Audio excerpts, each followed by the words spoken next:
speaker needs little introduction. Not here yet. He's not here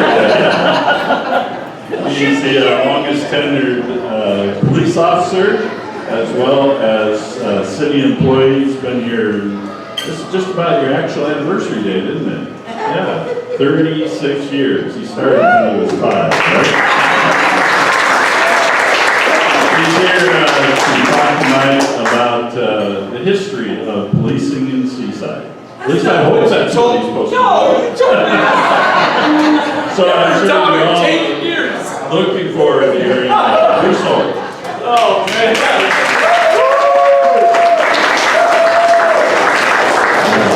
If you know anything about me, I don't like mics. So, can you hear me with this thing? Do I need to hold it up here?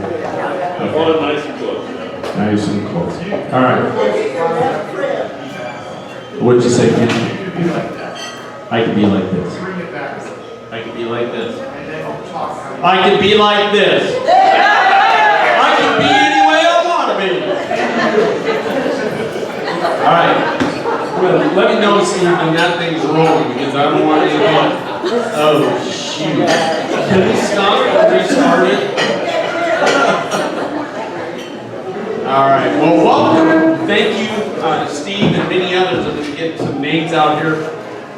My idea tonight is to have some fun with this history that I'm going to bring up. So we're going to share some names, and not every name that I share means that they were booked and lodged either in the jail downstairs, okay, or the one across the street or down the street at our new location. So first of all, I want to say thanks to Steve Wright for inviting me. Jack M. Fosmark, who did some research, quite extensive. And if you're familiar at all, when you start digging into history, you're going to find some discrepancies. So I am going to own that right now, that some of my data tells me the chiefs worked for X amount of years, and then other data conflicts or contradicts that and says otherwise. So, if you know better, that's fine. Bring it to my attention. I'm not going to cry, and I'm not going to leave early. All right. The R.L. Holt Directory. This was an interesting thing that I found during the study of this information.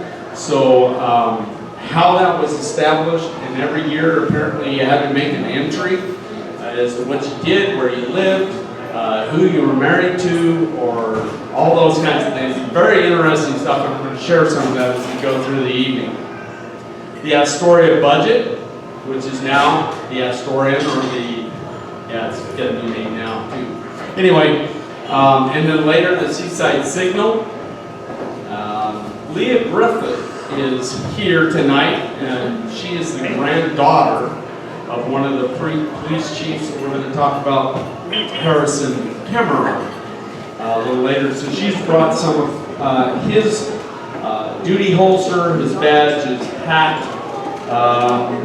some saps, his billy club, and I threw in a couple of other stuff that's a little more modern. But sometime this evening, feel free to come up here and take a look at some of the things that were used back in the day. And I will take nominations for tasting later, but we won't do that tonight. Let's see. Oh, another key point you need to know about me. I am not here to set this record straight. Okay? Some of you are looking at me like, well, he was there in 1898. Chief, knock it off. I wasn't, but thanks to some people who recorded stuff and then did some research, I think I'm going to be able to bring you up to date through this process with who town marshals were, and then once Seaside was fully incorporated, chiefs of police, and some of the other entourage that they had throughout the years that stayed with them as town officers. And in case you're wondering why I'm presenting, so am I. All right, so please, all of that being said, we are going to start this trek tonight, starting with Jack Fosmark's notes and stuff that he rendered back to the Seaside Museum as some information that he had collected. Now our story this evening starts with a horrific event that occurred in West Seaside, 1898, okay? That was the year when a sheriff and his deputy were killed in the line of duty in West Seaside. So west and east was divided by the Mechanicsburg River. At this point, East Seaside, I believe in some of the accounts, indicates that East Seaside was incorporated. But west would be like the county proper. So that's why the sheriff and the deputy were investigating some burglaries, some arsons, and some other threatening behavior by one individual and some friends of his, all the way from Astoria down here to Seaside. So there was a crime spree going on. I'm not going to go into a lot of the details, but there was a constable by the name of Alvin E. Miller, who worked for the city of Seaside at that point. He was a constable. I'm going to have competition for flipping my pages back over. So if I repeat something, just throw a cold fry at me or something. We'll get through this. The next record indicates in 1902, there was a Willis J. Eberman. He was 33, he was a city marshal at that time. Alvin E. Miller, I mentioned just a moment ago, was still a constable. Miller also was the street superintendent and city councilman, all at the same time. So that's how city government ran back in the day. You had several hats. I think that might have been where the terminology came from, wearing several hats to get different jobs done by the same person. He served as mayor in the incorporated Seaside, east part of the river, during 1902 and 1907. His occupation was listed as painter in the 1920 Polk Directory. All right, so if any time you hear a name and you recognize some tie, some relationship to that person, just let me know, okay? Because I'll be extra cautious not to offend anybody. I don't want that going on. I'm outnumbered. But thanks for being here, Sergeant Corporal. You blocked that gate, so that's it. All right. So, first name I want to pass along to you is William Clarence Marianus, or AKA Bill Nelson. Does that ring a bell to anybody? No? Okay, Mr. Nelson. He was interviewed in 1990 by Jack Fosmark. He got some pertinent information.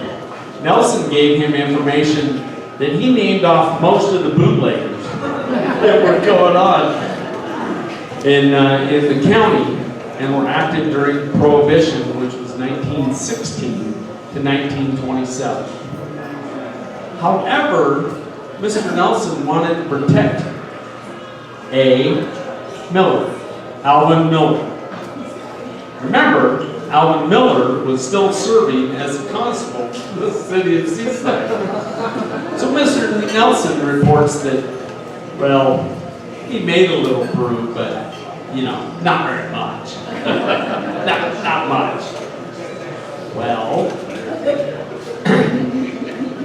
when Alvin Miller died, guess who got a phone call from a friend and neighbor of Mr. Miller? Mr. Nelson.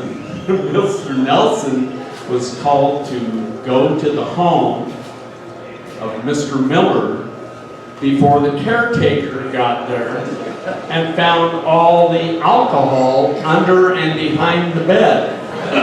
So there was a mad rush to get the evidence hidden, or maybe that's where they kept evidence. We don't do that anymore. We don't take it home. Yikes. No, we really don't. Why are you laughing? We don't. All right. Whew. It's getting warm in here. 1904, Charles E. White was the city marshal. Not much recorded on Mr. White. My records first indicate that he served from 1904 to 1907. However, that having been said, along comes Robert J. Thorpe, 1906. So I'm not quite sure, was there a little overlap? Were there two chiefs? Because at this point, Seaside is not totally united yet, west and east. They're still divided. Not much is known about that, but he was employed in the Sash and Store factory and was part of the Seaside Lumber and Manufacturing Company. So, does the name Hermosa Park sound familiar to any long time? You recognize it.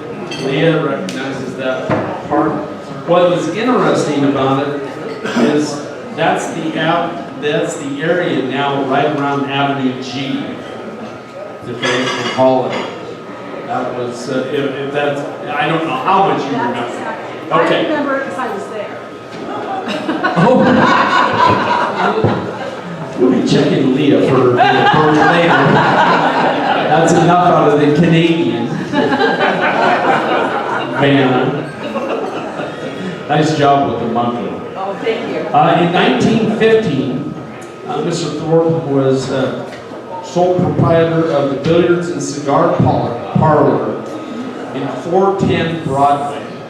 Now, if you're thinking of Seaside, and you're thinking of those addresses, think about what's there now, and try and think back.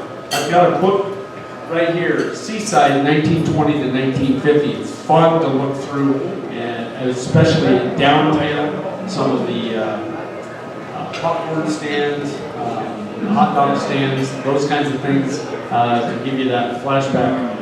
Hopefully a fond memory. And their residence was located at 809 Ocean Way. So a lot of these streets have been around for a couple of years. So not a whole lot of changes that way. Alvin E. Miller, okay? 1906, was still a constable. He later started his own business, an express business in Seaside where he hauled goods on a flatbed trailer and zip them around wherever the roads were to get them delivered. He had a residence that was located at 302 7th Street. Charles E. Du Bois, D-U-B-O-I-S. It's probably French. He was 77 when he became Du Bois. Du Bois. All right. Thanks. Feel free to come right on up here, Ken. He was a marshal of West Seaside. Okay? West Seaside, he was a marshal. He was in reports of March 9th, 1907, the Seaside Signal records that Captain Du Bois had received. I was all waiting. I just waited. It's my show. I'll do what I want. You want a refresher? I'll do what I want. Had received a letter from the Oregon Senator Fulton. Now, Mr. Fulton, what I forgot to tell you, Mr. Fulton assisted Alvin Miller in that horrific event that took the lives of two officers, okay, to subdue the suspect and eventually kill the suspect. So Senator Fulton stated that the letter he had secured passage of bill increasing Dubois' pension from $12 a month to $30 a month. That's a pay increase. All right. William Chance. Does that name sound familiar? William Chance? He was a court bailiff. Now, Mr. Chance has several entries that he was, being the bailiff, he recorded a lot of the events that Foremark was able to draw information and data from. All right, we're moving up to 1908. George H. Taylor was the city marshal.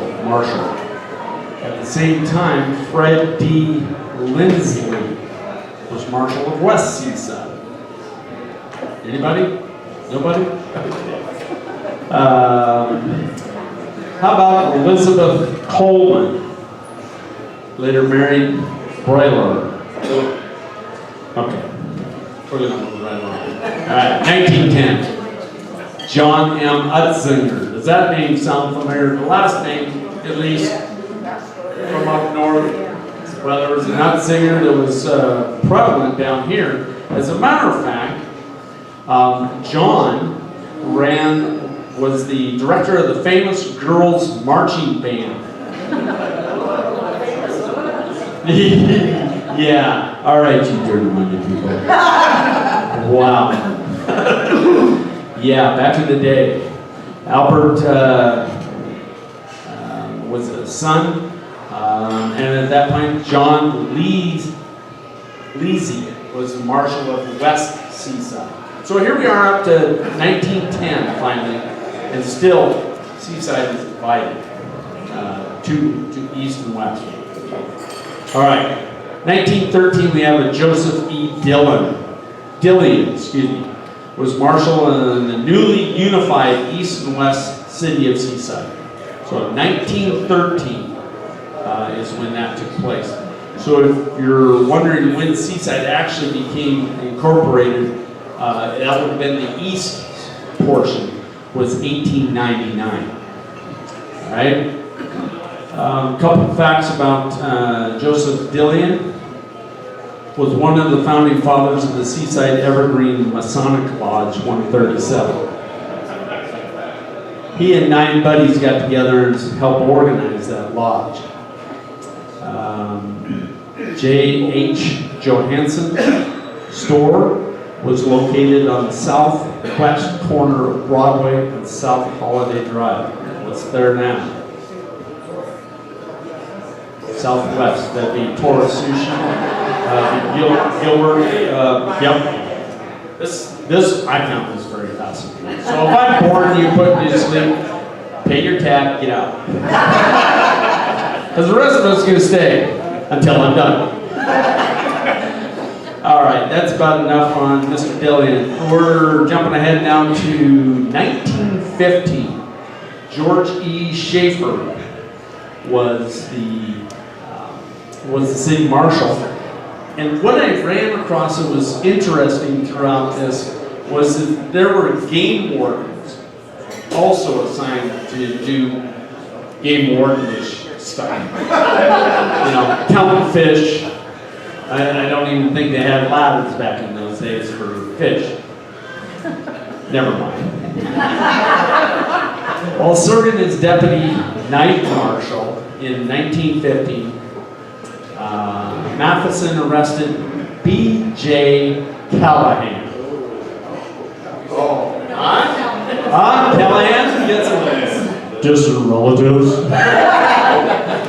Quite a story on Callahan and the establishment he ran, not only for alcohol and gambling, but who knows what else. He was not well liked, but his bar was very well attended, and I think he did well for himself. Anyway, back to the night marshal. Matheson arrested Callahan, the owner of Callahan's Saloon, for staying open past 1 a.m. Wow, now that must have been quite the charge. Callahan was acquitted at the trial held in the court of Seaside Police Judge J.L. Berry, who found that Matheson did not secure sufficient evidence and failed to file his return on the warrant, warrant of arrest, until 6 days after the trial. I left some under Miller's bed. I don't know. It had to go somewhere. All right. So here's a little run through. You all know where the Evergreen Cemetery is? The Matheson family have several plots out there. See if you recognize any of these names. Theodore Matheson. Bertie Matheson would be the wife. Margaret Matheson. Frank Matheson. Eric Odnoy. O-D-N-O-Y. Tenez Matheson. Minette Matheson. And Charles Matheson. Charles Matheson was born in 1912 and he reserved the plot. So it might be, if you're out there and you have a family member out there, you might take a stroll and see if you can find some Mathesons and stuff. How about a Ray A. Hansberry? No, not ringing a bell? We're getting closer. Think of your name. Do you recognize that name? All right. 1917, Edwin S. Abbott was the auditor police judge, and that is when Ernest L. McCauley, the city marshal, at that time he was in fact the chief of police. However, the city didn't use that term yet, but he then was officially elected to the office of chief of police, and he served in that capacity from 1917 and became the chief in 1924 through 1937. 24 to 37. Yeah. What other notable B.W. Otto's General Store? Not yet? Okay. Lots of Macaulays are also up at the Evergreen Cemetery. Okay, E.L. short for Ernest Macaulay, owned a house on the northwest corner of 4th Avenue and North Holiday Drive. Kind of getting a visual on where that is, okay? It was an apartment. It had an apartment in the back which was made into 3 or 4 units. Proprietor. His brother Jack was a bachelor logger. I don't know why that stuff's recorded, but it is. And it gets interesting. It gets more interesting. All right. Lyle Macaulay, which is the son of Ernest, was recorded in the Signal as having just bought a new Studebaker 6. Yeah, whoa! Wouldn't you like to have that now? Wow. Also recorded in the Signal, maybe they were just hard, well, that's not fair. Maybe they didn't have much to write about on that day, but they recorded that Mr. Macaulay and an MT, I don't know the initials, what they stand for, it might be Marine, it might be Mark, sorry, spent Wednesday at Mist. I'm thinking they weren't picking apples. Not to go out on a limb, right, Ken? All right. Okay, what's next? Oh. Richard Alva Dick Brown. Born in 1882, he became the next marshal. He had also worked as a police officer but he was a saloon keeper until 1916 when Prohibition started. So what did he become? Well, they didn't have OLCC then. He became a game warden. Sure. He can go work on his stills or whatever, right? Brown joined the Seaside Police Department in 1921 and retired in June 1942 after 21 years of continuous service. He was chief from May 1927 to 1937, having replaced Mr. McCall. All right. Now we get to Leah's grandpa, Harrison A., or commonly called Harry Kemmerer. Born in 1891, he was on the force as early as 1931 and served as chief, probably around 37. Some information indicates he served from 1937 to 1953. The name Teresa Taylor, does that notate her yet? Oh, you're Teresa. Teresa, without embarrassing you much, What would you like me to tell? well, I want everybody to hear it one. No. I wouldn't do that. But we're waiting. So you're the Teresa Taylor. There you go. Boy, this is so cool. I'm going to make a note. I'm going to send this to the museum. Oh, God. All right.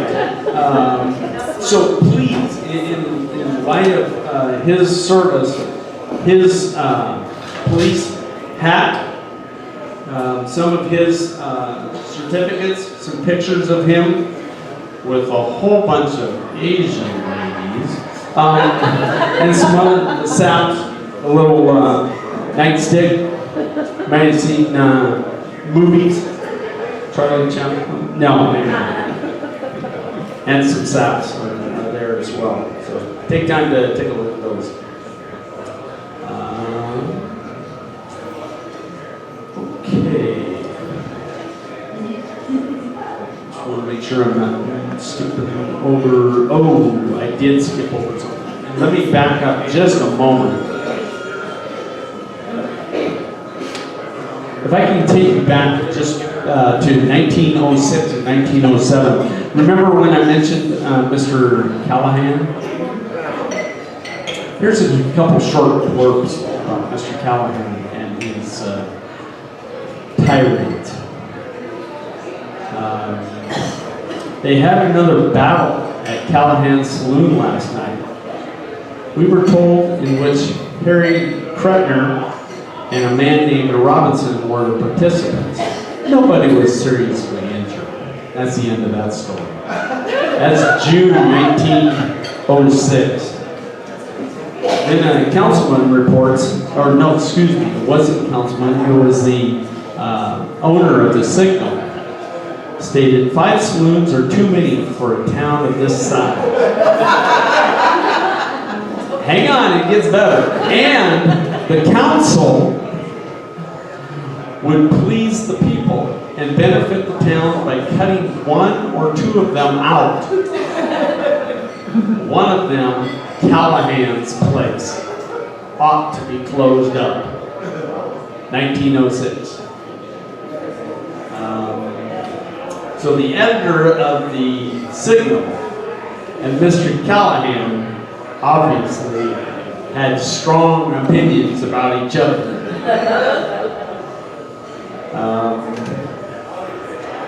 B.J. Callahan, the most vicious and brutal saloon keeper in Clatsop County, was arraigned in Justice Goodman's court in Astoria Wednesday, charged with the assault and battery upon the editor of the Signal. Yeah. No bygones be bygones here. Done. All right. on Saturday evening, entering the plea of guilty, and was let off with a light fine and cost. Now get this, somebody might fall out of their chair, so support somebody next to you. The whole accounting of $31.65 for assault and battery. Maybe they didn't like the signal owner either. I don't know. Hard to say. That was 1906. It goes on that they never quite saw eye to eye. Can you imagine? On it goes. Anyway, I apologize for stepping back. I wanted to share that with you. The other thing I wanted to do is, don't think I left it up there. I told you earlier about having information that contradicted or never seemed to align up. Does the name Fern Raw sound familiar to anybody? I'm seeing some hands now. Fern Raw, yep. And Charlie Raw for the younger or not so older. Well, make somebody mad now. Anyway, that was the Raw family. He provided a picture of a John Robert Mudge, who was the town marshal, according to him, and I couldn't find anything on it. Town Marshal Mudge is the one on the left. Very dapper looking bunch. I'll leave this up here. Please take a look at it if you'd like. And then the other one, I know I have a motor officer here tonight, and maybe some other motorcyclist envious people. 1924, this is Chief Dick Brown, and he is by Hill Service Station, which is G and South Holiday. Okay? G and South Holiday. Now, I can remember when there were service stations on both sides of Holiday at Avenue G. But that's his car. No, he's not sitting in the sidecar. He would be the operator. So if you get a chance, take a look at that. All right. Another chief that I couldn't support any findings on, but he's on our plaque inside the lobby of the Seaside Police Department, is one Sid Smith, who served from 53 to 61. And then John Yarmashek served as chief in 1960 and continued to hold that office until February of 63. Now, when I was in middle school, we're kind of getting up to...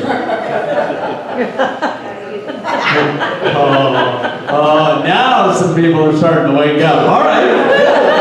Good. When I was in middle school, Broadway Middle School, okay, they had a, holy smokes, where's the time going, Kim? They had a program attached to the social studies end of it, and we could come over to the police department. Well, Ryan Huntsman's dad, Robert Huntsman, was teaching that class. And Ryan Huntsman and I came over and we would get to sit with Al Benson, who was a dispatcher downstairs. And this was also the police department at the time. Pardon me? This building, 851 Broadway, was where we came at that point. When I got hired a few years later, we were down at our current location. It's just not as big. I'll get to that. Hang on. Don't pack my suitcase. I'm not ready to go yet. We're not ready to leave. Nice. All right, so we would come over and spend a half hour, 40 minutes, and then we'd stretch a few more minutes out of it, just watching the officers. There was a sally port, an open sally port, right next to the police station, so they could drive up one side and be undercover, bring their prisoners out and stuff. But it was fascinating sitting there and watch Al Benson and others dispatch officers. At that time, it was a electronic, there was power to run radios. Before that, they had the call boxes. Anybody remember the call boxes? Light would go on and the officers closest to it would try to open it and talk to somebody. So at that point, they could radio the cars and have them respond to stuff. So we did that for a couple of years. Then went to high school, so that's early 70s. Come on in, you're not late. We'll start over. 1899. Do it! No! A few seats, or you can stand over by the bar. Good evening. Let's see. So in 63 to 73, records indicate that we had a chief change in between there. So the 62, 63, 64 riots. Anybody here remember talk of that? Yeah. Who was actually there? Meet me afterwards. We're gonna hash out some fines. Anybody here that remembers that have a tattoo from the 62, 63, 64 riot? All right, now I know these existed because when this place became a vacant building, there were still boxes of Seaside Riot sweatshirts downstairs. Anybody got one of those? Okay.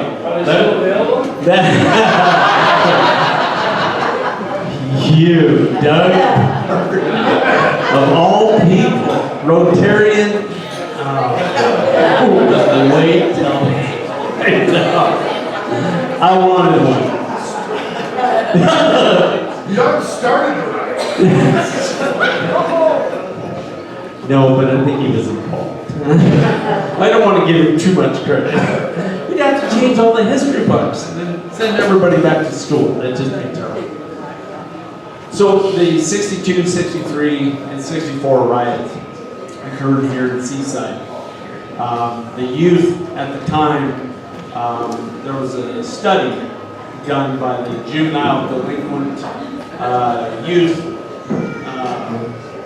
Program, and they took a look. It's a very interesting read if you've got time to read small print for 40 pages worth, and what they attributed that riot to. Just a fascinating read about the things that were going on economically in our town. It takes a look at what the government was doing from a city government as well as the police department and what they could and couldn't do. So those things all ended up coming up in the study as factors that were contributing in part, but not in whole, to the behavior that was produced. And very interesting read. If you get a chance, take some time. It's a very interesting read, and it touches on the topics. And it was created to allow people to study it and then try and prevent those things from occurring, if at all possible. Now, economic changes and things like that aren't always controlled by city government. You can't foresee when a large business is going to close, which affects a lot of employees. The employer has to find somewhere else to find work or find workers and stuff. So that creates a hardship on the local people and stuff.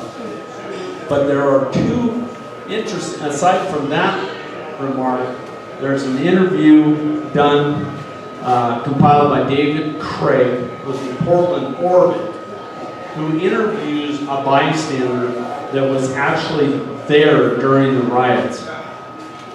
His name is Stu Dodge. Does that sound familiar at all? He didn't live here, but he came down. He was attending North Catholic. I think that's in the Portland area.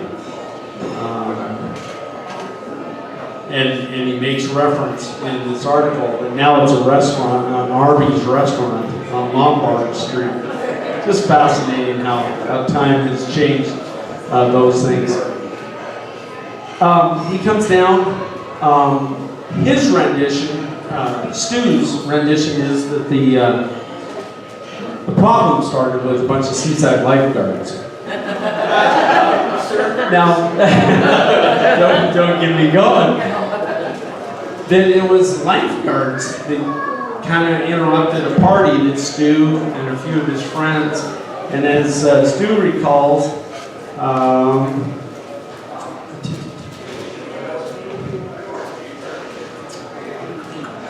I can't find it real quick, but he makes reference that there were four guys at this like beach party, and there were 3 really awesome looking chicks that were there. They were also from North Catholic. Now, as the story is told by Stu alleges that the lifeguards came over, beat up the guys, took the girls. Okay? So that's like Friday night of Labor Day weekend. Saturday rolls around, people are not too happy. Okay? Stu and company are not very happy about what happened the night before. And so they're looking for the lifeguards. And they don't cross paths, and there's no big war that way. But things get out of hand in short order on Saturday night. As a matter of fact, to the point where people are packing not only the lifeguard tower, tip it over on the beach, that was 2.5 stories tall, okay, made out of wood. They brought it, 50 of them, packed it up onto the turnaround, stood it back up, and then played dominoes with it as they went down Broadway, picking it up, flipping it over, smashing it, destroying it every time it hit the road, you know, and just behaviors like that. So obviously things were out of control. My dad and several others were trained in 1962, came on to the police department as reserves. And they had 10, 12, 15 reserves that they mustered up and got for additional personnel. And when it got ugly, then the state police came in.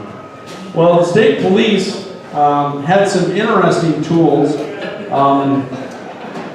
They had things like this. Okay, there's a lot of weight to that. It's got a little nubbin on one end. This one's missing. I don't know. Might be in somebody still. I don't know. They had longer ones, like this. The little lanyard is gone. But then the hardware stores had axe handles. And you know, when you get resourceful, you just use what you can. So they got some axe handles. I don't know if they were black or they had painted black, but a lot of things were used, inclusive of probably flashlights and other stuff during that. And then state police, of course, arrived to help with the crowd control. Obviously, you're playing cartwheels with the lifeguard tower, and who knows what your mindset is on other destruction of property and or people. So they were enacted, and about 60 state troopers showed up. There's a picture in here somewhere. Forgive me if I can't put my hands on it right now, but it shows these young state police officers all dressed, look exactly alike, and they're all holding these big mammoth sticks, waiting to go to work. Does it say anything in there about why they decided to cancel the volunteer and graders? Well, that's an interesting study, because the Pipe Club had all kind of Club. Anybody remember Piper Club? Okay. Had some very notable groups, Kingsmen, several that would come there and perform. It does not go into why they canceled that, but they did, in fact, once that initial violence was over and property destruction, they apparently passed the hat on the beach and hired the band that was at the Piper Club, put them on the roof, and then they continued to play, and that seemed to help calm the peace down. So I don't know. The story I heard is the reason they took the hot lifeguard tower down was because they canceled the Paul Revere and the Raiders, and then decided, they said that the tradition was take the lifeguard tower down at the end of summer. So they said, well, they aren't going to let us have this concert. Therefore, it's the end of summer. We're taking the lifeguard tower down. We're going to march it back and put it away. Whoa, that's a good story. Well, That's a good story. I like it, doesn't matter. All right, so what happened on Saturday morning is Stu and his friends go back to the beach and they happen to see the lifeguards. But they don't confront them, but what they do see are 4 cones marking where the lifeguard tower used to be. And they thought, that's pretty good. We're not going to go home bleeding with teeth missing and stuff. So, of course, over time, the next 2 years, 63 and 64, there was preparations put in place. And in the 64 riots were more just a gathering, and they couldn't really step outside and get anything materialized. They had it so restricted and had such a show of force present for that 64 one, and kind of let that fizzle out at that point. What I don't know too at this point, and maybe Ben does or other, I'm sorry. Mark. I caught myself. Been a couple days. Is that other things? Yes, Doug would probably know. Do you have something to share? I was there when the lifeguard tower was crashed. Okay. And what role were you playing? It's now 2019. So I don't know if these were I the was lifeguards. a bystander, true story. okay. So you weren't one of the lifeguards? You weren't one of the lifeguards? I was a lifeguard in 1960, 1966 and worked for Sydney. All right. Beach. No, they did roll a lifeguard stand end for end. And they had the bottom end down, I think the small end down, and they were trying to rail the big end up. And it didn't go over, it came back down and landed on 4 people. So they cleared it out, they took them out by ambulance, and then everybody got on top of it and just crushed it. Wow, great story. Back to Stu. 30 years later, okay? 30 years later, he's visiting a gal here in Seaside. And the landlord at that time was one of the lifeguards. Hang on. Not only one of the lifeguards, he was the landlord where his girlfriend was living. And the landlord asked Stu, "Do I know you?" Oh my.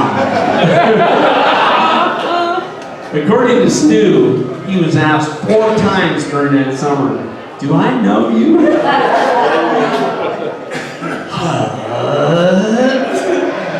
Oh man. All right, where did we leave off? 63 to 73. Henry Healy. I mentioned earlier about members of the police department being game wardens. Here's Healy's badge bag with his business card, okay? And it's from the U.S. Department of Interior Fish and Wildlife Service, U.S. Deputy Game Warden. So, must have been a thing. Thank goodness we don't have to measure crowds, and occasionally we do when we're state police isn't anywhere close. Next was, in 73, was Ron Willis. Oh gosh, I better hurry up. John West became the chief of Seaside. 1974 to 1994. He was chief when I started in 83. 83, we were down at our current location, 1091 South Holiday. When we first moved in down there, we were on the Roosevelt side, so we were 1090 South of Roosevelt. So our dispatch center was right next to the lobby, which faced Roosevelt. And then later on, we moved to the east, or to the west side, and then had an addition put on to our existing building in 1991. And it's in that addition now, in that shape, and those rooms. After John West, in 94, Ken Alberg, we had spring breaks, tended to be the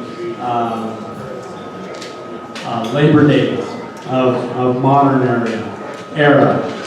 Spring breaks were pretty handfuls there for a few years leading up into the late 90s. And in 99, we had several businesses downtown received broken windows. We had a crowd of about 300 just went on a rampage smashing windows at the Agate Shop. Remember the Agate Shop downtown? And several other businesses too, but and we had, that was the year we brought, I think it was Washington County riot club down or group down, and boy, they had snipers up on the top of the buildings, and I'm thinking, this is not good. This is not good. But it ended up without too much bloodshed. There was a lot of property damage as a result of that. And then since then, there really haven't been any spring break issues. We did stay beefed up with some extra personnel for a while, just in anticipation, but it kind of fizzled out, and we felt the need was not there anymore. So after Ken Alberg in 05, Robert Gross came to be our chief. Remember? Yeah, there we go. Yeah. Nice.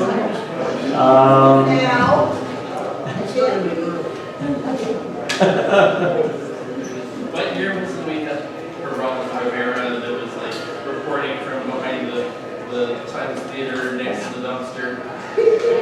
Wasn't that during the felony films?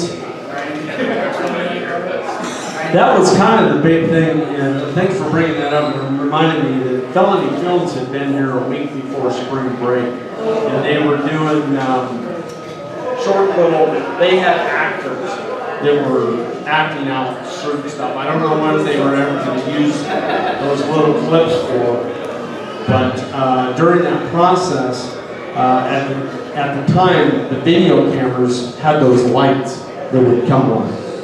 So in the evening, when those lights came on, everybody else knew it was time to act up. And so when they got done videotaping their stunts during the day, at nighttime, whoever was out with those cameras, that's when the sucker punches started, and we were going to fight calls, but couldn't get into the groups where the people were fighting because they would cluster so tight together that you couldn't get in to separate the groups that were actually doing the battling. And last and not least, 2014, Chief Dave Ham took control of the Seaside Police Department, and he's still our chief today.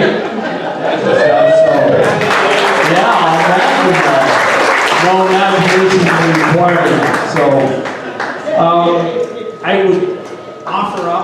I'm not the expert, but if you had some questions, but I do want you to have some time, 3 minutes or whatever time you want, to look at some of this stuff, ask some questions. We've got a few officers here. Let me ask this. Anybody else serve as a reserve at any time, either here in Seaside or anywhere else? My father, Dutch Brady, is captain of Oklahoma County Sheriff Reserve. Thank him, thank you. Awesome. Robin Noel. Yeah, Chief West. Okay. Really, And dispatch, did you do some? I worked dispatch for a few years. Okay. I spoke with Alice Wood earlier. She was the first female dispatcher for Seaside. That was downstairs. Bob Mulberg and I were talking just before we got this thing started, and Steve interrupted us. We had to come up here and stuff. We were talking about the way that this was the courtroom up here. It didn't look at all like this. As a matter of fact, the stairs that came in from the double doors led straight up a flight of stairs that was probably 12 feet wide. And you could not sneak up those stairs. They were not new stairs. And you felt like if there was already a trial going on and you're the next officer to testify for the next trial, you felt like judge is going to hold me in contempt of court for making noise coming up the stairs. All right, any questions? Again, I'm not the expert. How did you get so awesome? That remains to be seen, and as anybody from the DA's office can tell you, the jury is still out. Thank you. That'll be enough from Ken. Anybody else? Anybody else? Yes, sir. How big is today's current police department? Seaside. How Seaside. many people? We have 19 sworn. We're about ready to hire one more to put us at full capacity for officers. And our animal control person's about ready to take her position, replacing Lorna Plant. So that'll put us at full capacity, including dispatchers. So we don't have any vacancies. And we'll be able to breathe a sigh of relief as we head into the holiday season, having enough people. I have enjoyed being here tonight and sharing what little knowledge I was able to glean. I would encourage you to either ask granddaughters who are here or go do some research of your own and see if you can. But books like this have all kinds of very interesting pictures of downtown after the fire of 1912. I don't have any pictures of those, but if you've ever been to a campfire, just imagine that was old town. All right, thank you very much, Steve.